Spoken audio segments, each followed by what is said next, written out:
Welcome to episode 16 of Shakespeare on Leadership. Today's question is, what can Shakespeare's story of King Henry VI, Part 1, tell us about leadership? And the answer is that this play tells us why leadership. I've chosen to start with my favorite image from the play: ripples spreading and dispersing across a pond.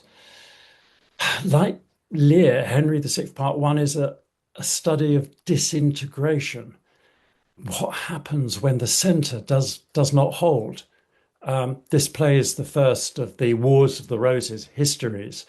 How the glory gained under Henry V is dispersed to naught. Let's just set the scene. There's a short video clip from a YouTube channel, William Shakespeare Insights, which is a highly recommended resource for getting to So, what grips with if his one of work. Shakespeare's most overlooked plays is actually a blueprint for how an entire nation collapses? We're about to dive into Henry VI, Part 1, and see how it exposes the destructive force of power, pride, and ambition, and how it all starts not with a bang, but with a whisper. It's a huge question, right? And Shakespeare's answer is, well, it's not some sudden catastrophe or a massive invasion. It's a slow, creeping decay that begins from the inside out. You see, this story doesn't kick off with a glorious victory. It begins with a funeral. England has just lost its greatest hero, King Henry V, the man who conquered France, the symbol of absolute strength and unity. He's gone. With Henry V gone, England is just adrift in uncertainty and grief. And the heir to the throne? His son, Henry VI, who was just an infant. And that, right there, is the central problem. Because when a strong leader falls, the power vacuum that's left behind doesn't stay empty for long. It becomes a magnet for ambition, and as you know, ambition almost always breeds conflict.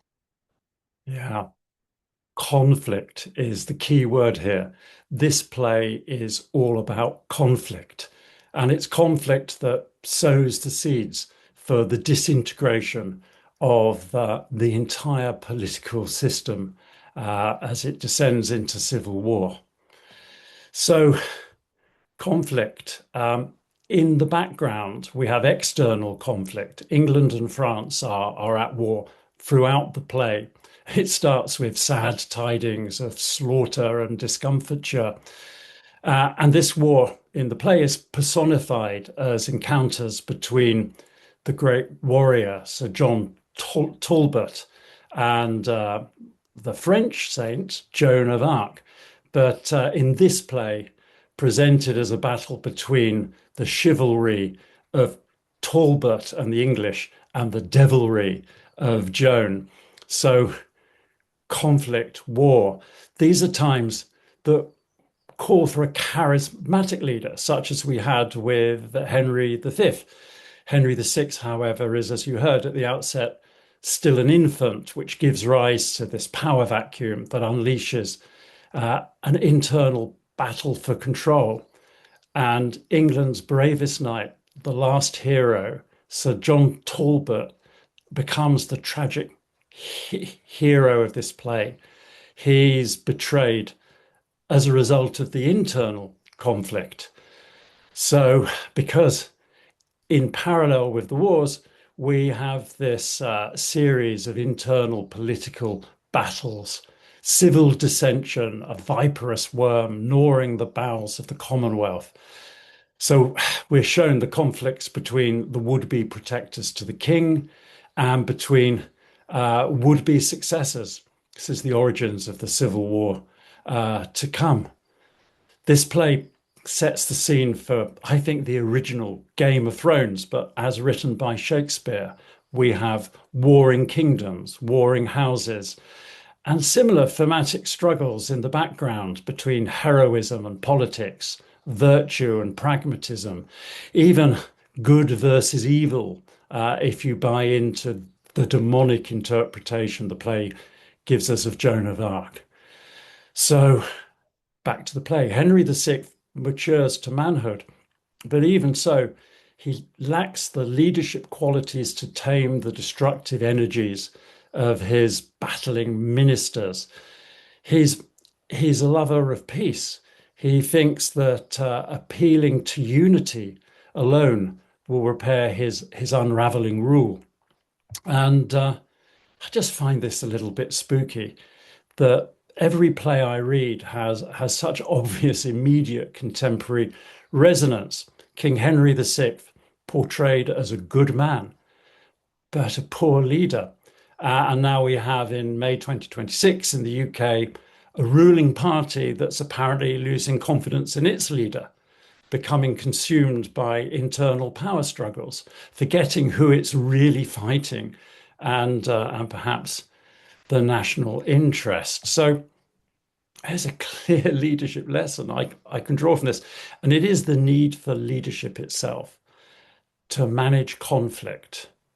Now, conflict isn't in itself a bad thing. It's inevitable in any organization or even team. And we know that strength can arise from diversity, but divisiveness is avoidable.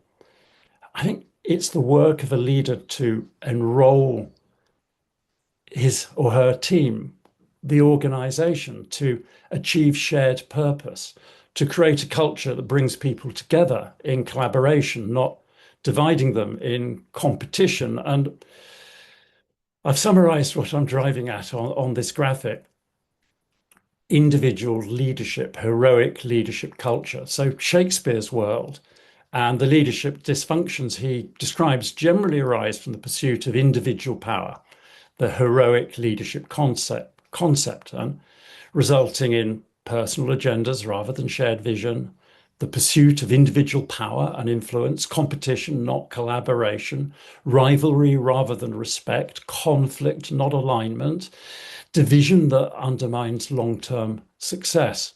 In my own leadership development and coaching career, I've always urged people to the right-hand side of this graphic towards a more collective concept that I term connected leadership.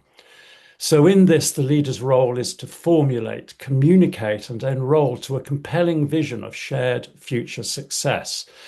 The what, why, and how, which can only be achieved collectively through collaboration, to act with and to foster relational intelligence, to build bonds with people, and to seek to develop other leaders rather than to cultivate followers.